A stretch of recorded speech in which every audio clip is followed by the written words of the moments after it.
नमस्कार साथियों, क्या आपको ये बात पसंद आएगी कि कोई आपको आपकी इच्छा के विरुद्ध आपको सम्मोहित कर ले और जो चाहे वो बात आपके माइंड में डाल दे? जी, ऐसा बिल्कुल नहीं है। ये बात किसी को भी पसंद नहीं आएगी, लेकिन अनजाने में ही हम सबके साथ ये हो रहा है। सोशल मीडिया स्क्रॉल करते समय हम बिना किसी उद्देश्य के जाने अनजाने में लगातार रील के बाद रील देखते जाते हैं और हमारा माइंड एक तरह के हिप्नोसिस में चला जाता है। ये किस तरह से काम करता है, इसके पूरे 4 स्टेप्स हैं। जिस तरह से एक हिप्नोटाइज करने वाला व्यक्ति काम करता है, उसी तरह से हमारा माइंड भी यहाँ पर उसी प्रभाव में आता है। देखिए कैसे होता है। सबसे पहला जो स्टेप है जो होता है, और वो है अटेंशन हाईजैकिंग। हमारी जो अटेंशन है, हमारा जो ध्यान है, पूरी तरह से उस रील पर चला जाता है, क्योंकि रील काफ़ी ज़्यादा अट्रैक्टिव होती है।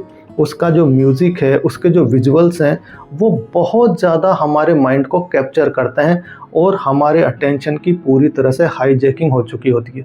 और केवल स्टिमुलस चेंज हो रहा है। किस पर? रील बदलती है तो ध्यान का केंद्र बदलता है, लेकिन ध्यान पूरी तरह से लगा हुआ है। इसमें हमारी कोई इच्छा काम नहीं करती। हमारा माइंड ये सोचना बंद कर देता है कि मैं क्यों कर रहा हूँ, क्या कर रहा हूँ, और बस इसे कहते हैं शिथिलता की एकाग्रता।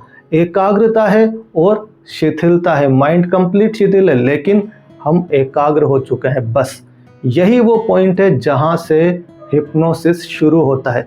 कोई भी हिप्नोटाइज करने वाला आदमी हमेशा ऐसे ही करता है माइंड के साथ। वो आपके ध्यान को इतना एकाग्र कर लेता है और जो कॉन्शियस माइंड है उसको शिथिल कर देता है। यही चीज़ रील के समय होती है। अब दूसरी बात वो है रिपीटिशन।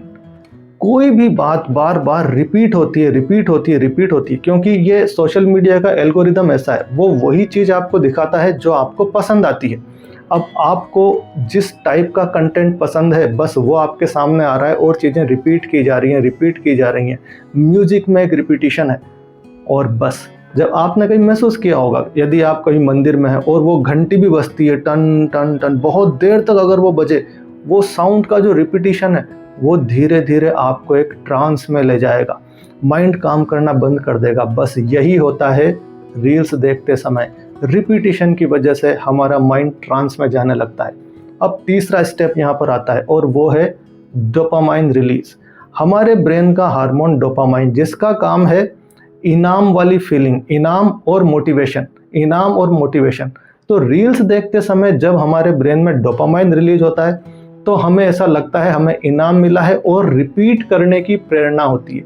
और इसमें हमारा माइंड बिल्कुल काम करना बंद कर देता है। उस रिपीटिशन वो हमारे अपने आप होने लगता है और हमारा माइंड इसका मतलब ट्रांस में जा रहा है, अब काम करना बंद कर रहा है।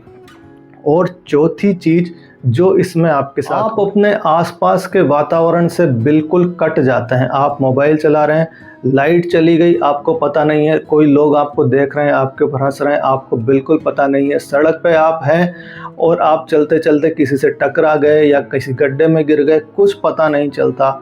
आप आसपास के वातावरण से बिल्कुल कट जाते हैं और ये वही अवस्था है जो हिप्नोसिस के समय होती है।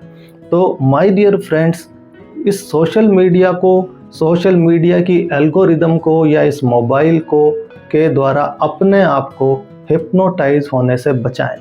आपको एंटरटेनमेंट करना है, आप कॉन्शियस माइंड के साथ, अपने विवेक के साथ करें।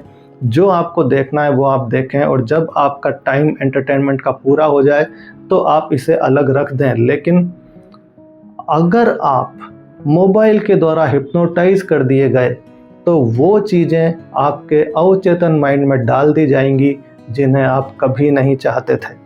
अगर आपने भी कभी इस तरह का ट्रांस महसूस किया हो तो मुझे कमेंट करके ज़रूर बताएं। Thank you.